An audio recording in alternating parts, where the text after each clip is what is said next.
It was lit. I was like, whoa.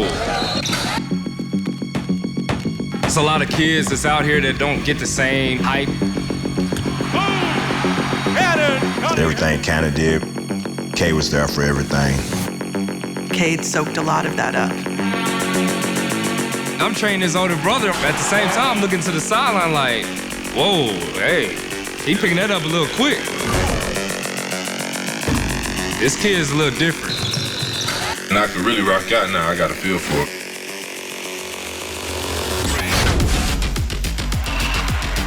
Here comes Cunningham.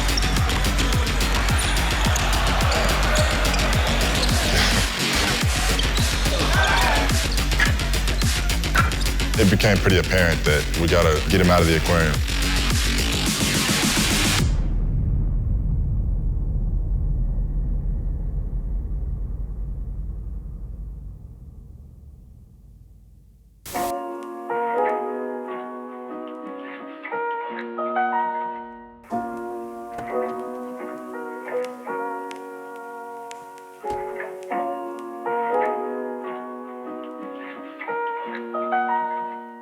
Cade had expressed the desire to go away and play on a national schedule, play against the best of the best.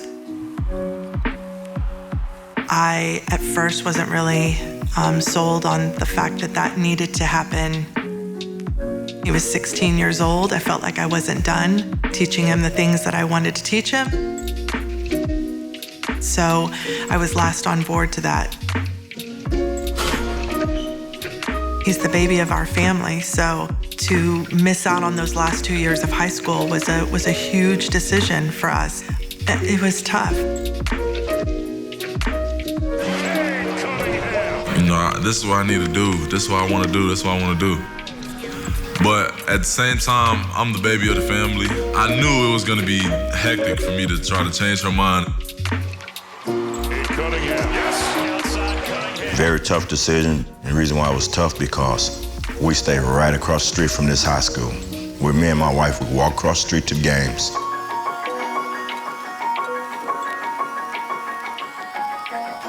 My parents just kind of had to evaluate Cade's current situation. He kind of had outgrown Arlington ISD basketball. It came down to, you know, do we want him to continue to grow and chase his dream at the highest level, or do we need to watch him play every high school game for the rest of his career?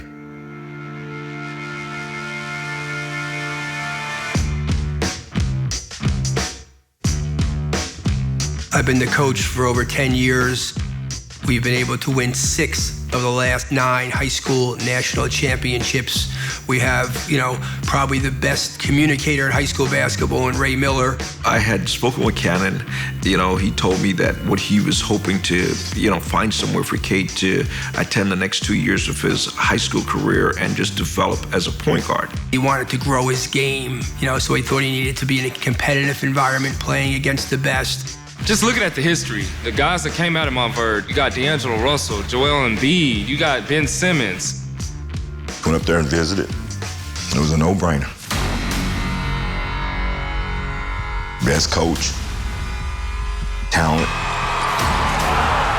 The last 10 years here, we've had the great fortune of having really talented players and been able to win 6 of the last 9 high school national championships.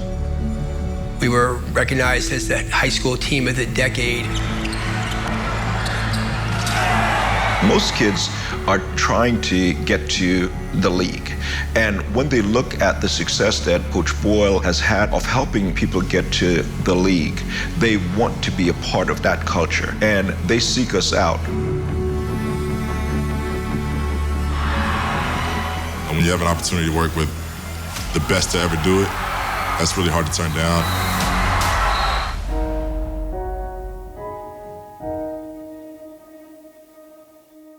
Just how tough it was on the fam and how nervous everybody was going in was crazy. It felt like it took months for us to finally come to a conclusion. I remember telling Coach Boyle that this kid is one of the best leaders that I've seen on a basketball court at a very young age, and he was still learning how to play the position that he was playing at the time. This kid is telling us he wants to play on a national schedule against the best around. Keith was 100% on board with that. And, I think he wanted myself and Coach Ray Miller to really reach out to Mom, Kerry, and convince her to let her baby go. I had 2 pages of questions. You could see that the pages had been flipped over and over, where she'd been writing all these different questions and concerns that she may have had. She needs to know everything.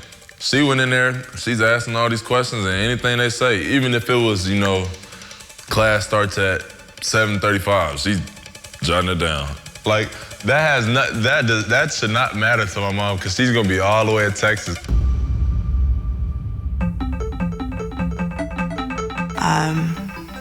We were convinced it was the right move. She's tough. She definitely made us better coaches and better communicators with future parents, because she covered just about every question a mom could cover. Felt like the right fit. Felt like the right fit for Cade, but it also felt like the right fit for me. And I felt at that point that he needed to fly.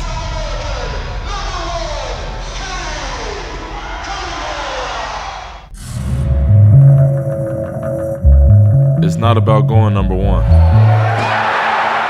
That's out of my control. We focus on putting in the work every day, because success is no accident. When Cade got here, we were coming off a national championship with R.J. Barrett.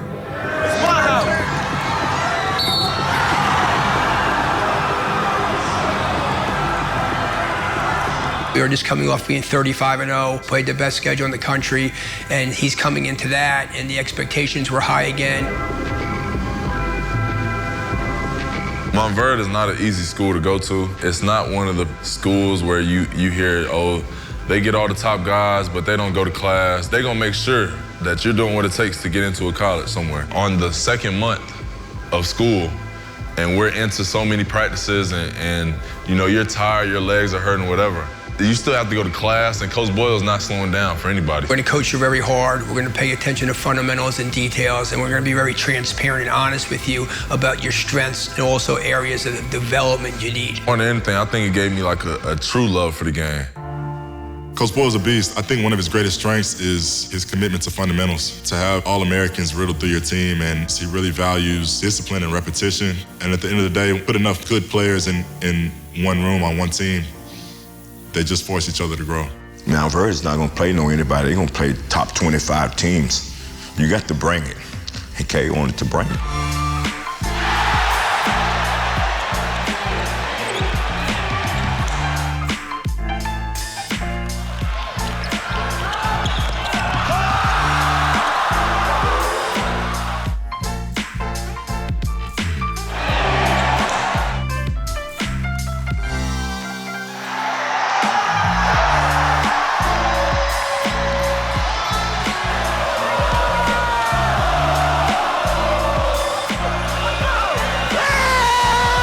It really taught me my love of the game, and more than that, it taught me how to compete consistently.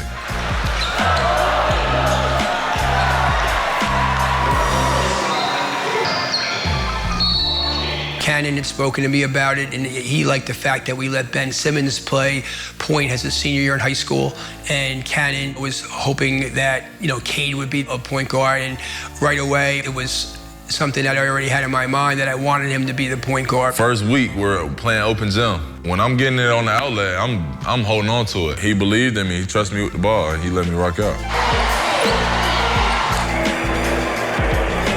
It was an emotional time, but never one time during that entire process did we feel like we made the wrong decision.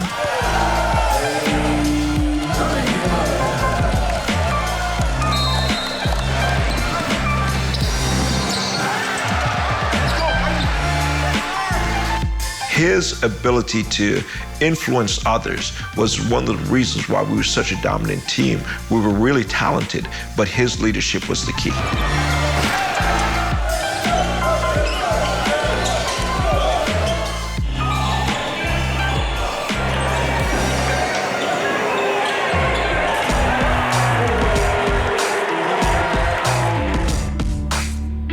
Ashton and I have been around pros, obviously, being in the game, but never developed one. And Coach Boyle's done it so many times that it was a huge burden off our shoulders that he could get that experience from someone who's done it. Coach Boyle's got it down. He's got it down.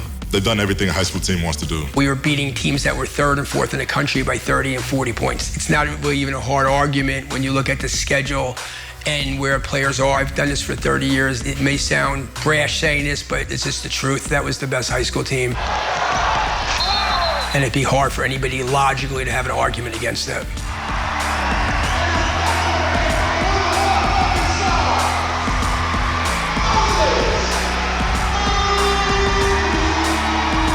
When you talk about Cade Cunningham in particular, how did he grow? He's got great size. His handle was good. It had to improve, which it has. His shot was good. It had to get a little better, which it has. Developing his decision-making with a ball screen and say, hey, I have 8 or 9 options using a ball screen. You know, let's break them down individually. Let's go over them in drills. Let's put them into 3-man patterns, 4-man games, 5-man games. It was so much fun playing with them guys. We had so much talent, but everybody wanted to see each other succeed. Everybody wanted to make the extra pass. It was kind of like that was the mentality around it, was like, let the next guy have his moment to shine. Surrounded by that much basketball knowledge and that many, big-time players, you have no choice but to get better. I'm playing against all these top guys all the time, and I want to make it clear that, I feel like I'm the top guy. So if you're going to do that, you have to bring it every day. He's almost the CEO on the court. He understands dealing with people. One guy, I might grab him by the shirt and get into him a little bit and tell him to pick it up and bring his intensity. Another guy, he understands. He might have to give him, a compliment cookie and tell him that, hey, Scotty, you're the best rebounder in the gym, but we need you to step up now and get on the glass and turn the energy up. If you're a guy that can handle the ball like he can at that size, to see over people, to take smaller guards to a spot and be able to shoot over them, yet to be able to defensively guarding that spot, we're able to help him grow from one of the best 15 or 20 guys to clear-cut the #1 pick in the draft, it seems. I believe he is, without a doubt, the best high school coach in the country. Him and Coach Ray have this infrastructure in place that I think they got it. They got it figured out.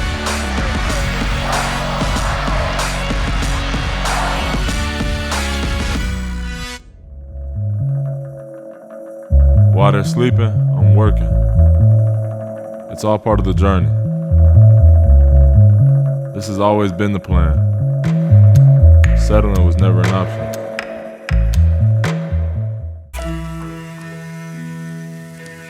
Pull a little further with that left arm, and then slowly roll yourself up onto all 4. When Cade came back, he knew he was better than everybody. That's whenever I told myself in my head that I was the best player. I didn't think there was anybody else that was better than me. Came back with a pro mindset. And that's when he used to wake me up. Let's get in the gym. Let's go to the field. Let's get a pool workout going on. Let's do yoga. Press yourself up to your plank. I was like, whoa. Okay, that was a big time move. Cannon was already with Oklahoma State, and he came out for a recruiting trip. My college decision might have been coming up. It was tough on me because my brother was at Oklahoma State, and that did not make me say, I'm going to Oklahoma State. 2 more deep breaths here. In my head, I was fully open, and it was actually kind of tough on me because it was like, how do I say no to this school and my brother is there? Breathe. I remember Cannon coming down here and just taking Cade off campus for dinner, not for recruiting, just to be his brother. We went for a brother to brother, and we just talked about, life. We talked about the moon and the stars, all types of stuff.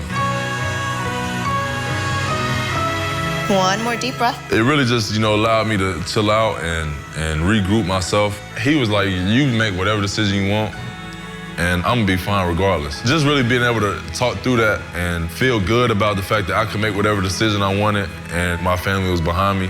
It was good for me. And after that visit, Cade came back to campus and he said to me, you know what? That's what I needed. I just needed my brother back. Cannon's relationship, Ashton's relationship, their influence, their love for him goes beyond the game of basketball. It is genuine and it's real. And they are honest with him and they're upfront with him. And Cade really respects that.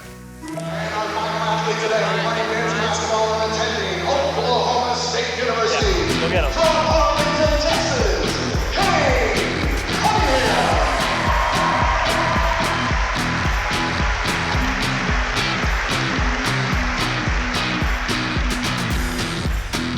Cannon's there, and they're tight. That's a brother bond. There's incredible love there, and there was no question in my mind. There was never any place he was going. Even the Cato said, "There's no other place you're going." Montverde, Oklahoma State was a little bit different, just because you're in college now. You have a lot more freedom than I did in Montverde. Montverde is a very controlled environment, which high school it should be. Now I'm at Oklahoma State, and it's a lot more open. You can kind of move around how you want. The decision to go to Oklahoma State with Cannon being there, he knew that he had kind of an extra layer of support and kind of a mentor already with his big brother. With Cannon being there, you coming in from high school with the hype, and people are gonna tell you what you wanna hear and things like that, but so having Cannon over there was a blessing. Kind of have different angles in our conversations with our parents. Obviously, they want to know he's the baby, how's he doing in his experience here. As far as being competitive, it's kind of just a tool we use for growth, I think. It was super helpful for me just because I was able to remember seeing him in college. I had a great perspective on what it looked like from, outside looking in. Him being able to share all the stories from college experience like SMU. He had a Hall of Fame coach as a coach, and he played on the top 25 team. He played in March Madness. I mean, he done everything you can do as a college player. So to have that as your big brother and then to have that as an assistant coach in one, I mean. Oklahoma State was honestly the same experience that we've been going through his whole life. Bigger stage, obviously, better competition, but I was his coach on paper, but I still have just been his big brother this whole time. By the time we got here, it was already, a really close-knit relationship. Being here, having all that time together, that was the first time we really got to just, lock ourselves in the gym and get to work and be, down the street from each other. So, it only grew since we've been here. It was definitely important to have family around just because, I wanted to be comfortable and, I wanted to put myself in spots where I was working on things where I wasn't good at. And I felt like being around people that I've been doing that with for a long time was the best thing for me. 4-hour drive to Oklahoma State, I felt like that was a great distance from the crib. The stars aligned for it.